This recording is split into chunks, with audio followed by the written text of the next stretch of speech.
cool. I like making videos about chips like this. It's good for my YouTube channel. Alright guys, you can see this chip right here. Let me zoom in on the editing program here. It's got quite a few lines in it. There's an invisible line right here when I push on it. And if you look right here, there's an invisible line. You can only see it when I push on it. So this particular chip I might have to probe while I'm repairing it. There's two invisible lines here actually. So we're going to get our tool on this one, and they're from out of town, from Idaho. And I get a lot of out of town people on the weekends,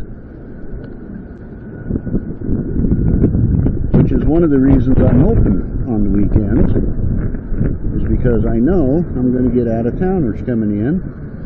Now this one's not going to be invisible when I'm done, I don't think, but we're going to make it as close to invisible as possible. And you said the other company wanted how much?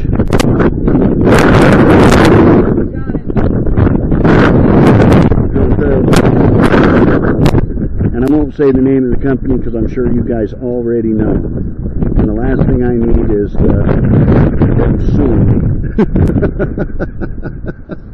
I'm a tiny little company. I can't afford to fight a worldwide company like that. But I can say I have my opinions, and my opinion, $200 to fix a rock chip is just ridiculous. That's just insanity. But I guess if people are willing to pay it, then they can charge that much, and people are willing to pay that much, then there's really no accounting for intelligence in the world anymore, because I don't think I would ever pay that much to have a rock chip repaired, even if I wasn't doing it myself. My own repairs like this, I wouldn't pay a company $200 to fix a rock chip. I would just let it crack. Let my insurance replace the windshield. So yeah, since I only charge $35 and I'm mobile and I come to the customer, that makes it a lot better for the customer. And what we're doing here, guys, is because these invisible lines want to open when I pressurize it, I'm going to do multiple vacuum and pressure cycles. I learned this trick by going to a junkyard and practicing it. I came up with the idea, then I went to a junkyard and I practiced, and it worked. Less chance of the glass cracking if you're doing multiple cycles instead of just constantly holding pressure on the chip. If you're doing multiple cycles, you have a lot less chance of a crack occurring. So, because this company's called Chip Happens, right? And a lot of people don't know I do crack repairs. Yeah. I was thinking about starting another company called Crack Occurs.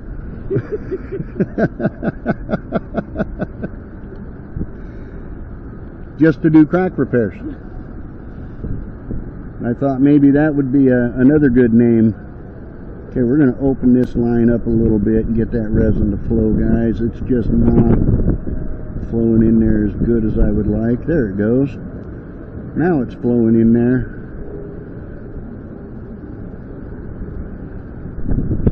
Luckily the windshield is cool to the touch. When it's cool to the touch, there's a lot less possibility of it cracking. Oh, that's a good one. I was like, oh, we gotta play with that. Yeah. She said, don't let your crack show. That would be a good tagline.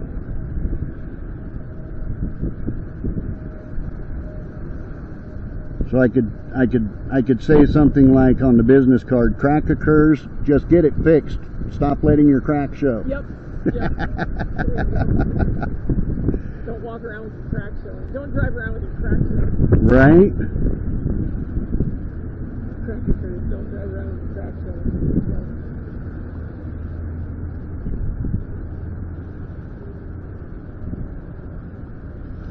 Yeah, you know, because a lot of people, they love the fact that my business name is Chip Happens because they associate that with shit happens, right? So they love it.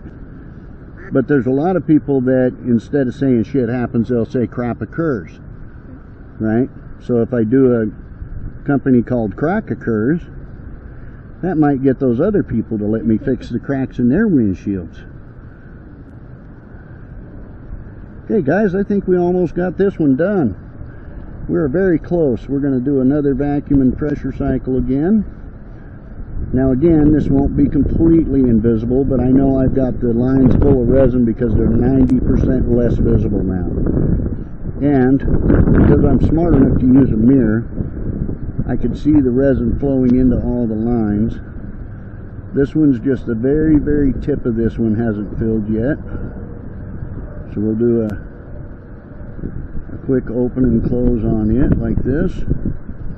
You notice I never just hold steady pressure on the lines when I'm doing this. I open and close because it creates like a pump. When you open the line, the resin flows in. When you let the line close, the resin can't go back into the tool because there's too much pressure on it. It has to force it up the line. So you don't want to just sit there with steady pressure on the line because you can cause it to crack doing that. And that's when crack occurs. And we don't want to do that. So we just open and close, open and close. This is another technique I came up with, and I practiced it at a junkyard and it worked beautifully. So I do all my practicing at junkyards before I ever attempt to do a technique on a customer's car. I practice at junkyards first. That's a trick you guys need to learn. If you're in this business, don't practice on a customer's car, practice at a junkyard first. Now I can come down off of here.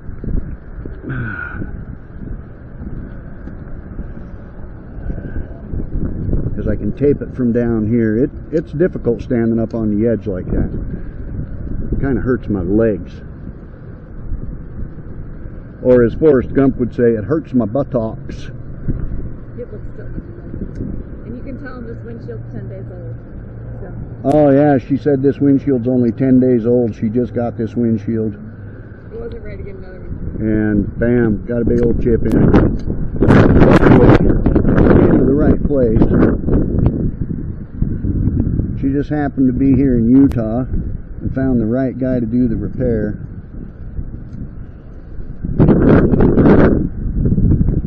That's a beautiful thing. Come on, tape. Quit blowing around in the wind and go where you're supposed to. Doggone it. Should go.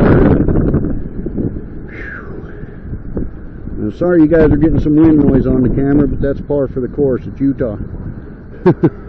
We live in Utah. We get wind on the camera. Now we're going to hit that with a reflection and keep it cure. Because the sun's right over my head here. So it was easy to shade that one while I was doing it because I just kept my hand over the tool and it kept it shaded.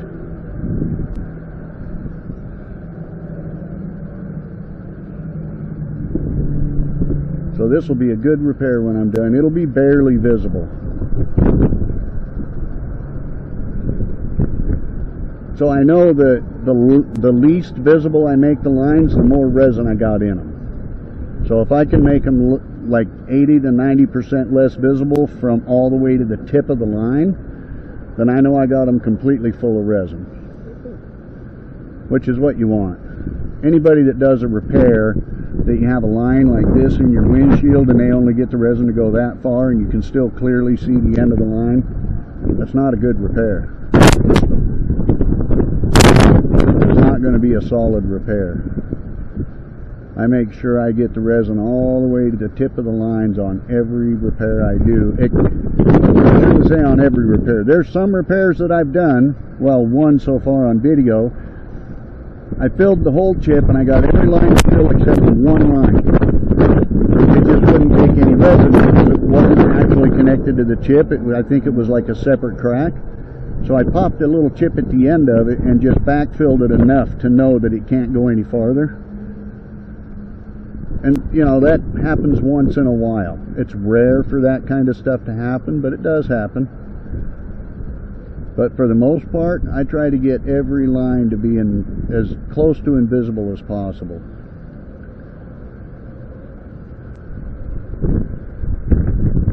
It's all about that whole taking pride in your work thing, you know.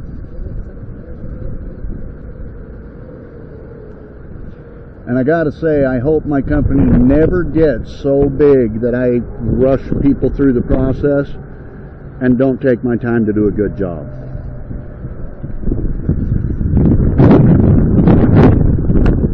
I would rather stay a small company and know that if I have employees that they're taking their time to do a good job as well, rather than being so big rushing the process and not do a good job for customers, because that to me, it does, huh? Yeah, it'll be almost invisible.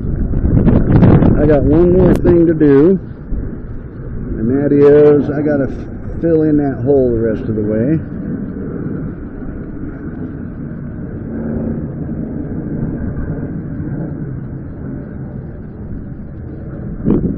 For some reason lately, well, I think it's because of the resin that I'm using.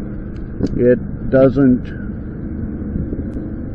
if I'm using my medium resin and I do what I put the resin on the windshield and tape it off, it'll fill in the hole, but this crack fill resin doesn't do that. It doesn't stay in the hole, so we're just going to hit it with our light this time. This will be much faster than trying to cure it. We don't have much UV coming from the sun right now. I'm not even sunburning on my head. If my head's not sunburning, we don't have very much UV coming from the sun, so we'll just hit this one with the light real quick. I'm glad I was able to get to you today. Hey, driving back in this pit and having it crack all the way up. It's amazing to me how many people call me on Sunday and they're like, we're from out of town, you're the only one open. You were the first one I tried other than the online thing? The online. I've got the Yeah. online quote, I'm like, nope, not calling you.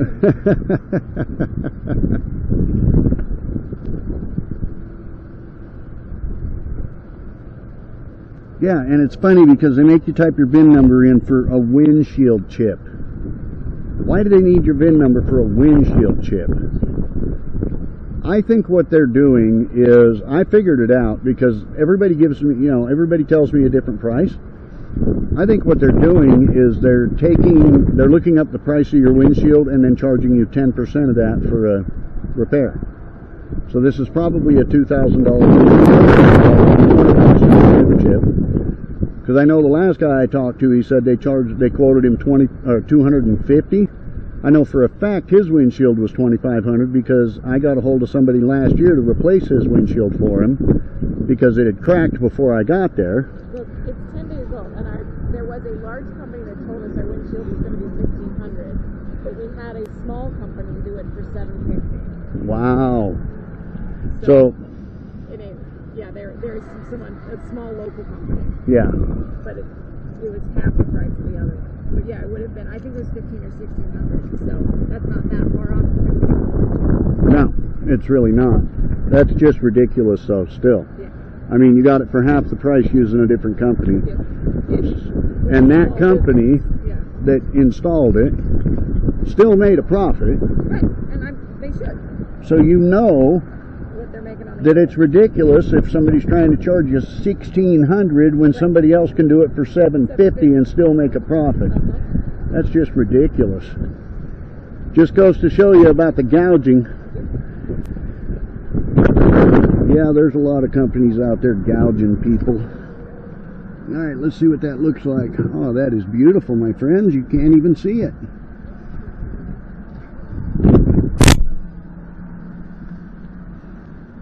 How pretty is that? There's a stick or something in my... You're probably going to have to re-clean the inside of your windshield because there's something streaking and I'm not sure what. Alright, look at that. That's crazy, right? Looks like a bug splatter. You can barely see the lines. Alright. That's good repair. Alright, my friends, you know what to do. Click the like button, hit the subscribe button, share the video, throw me some love. I'll see you in the next one.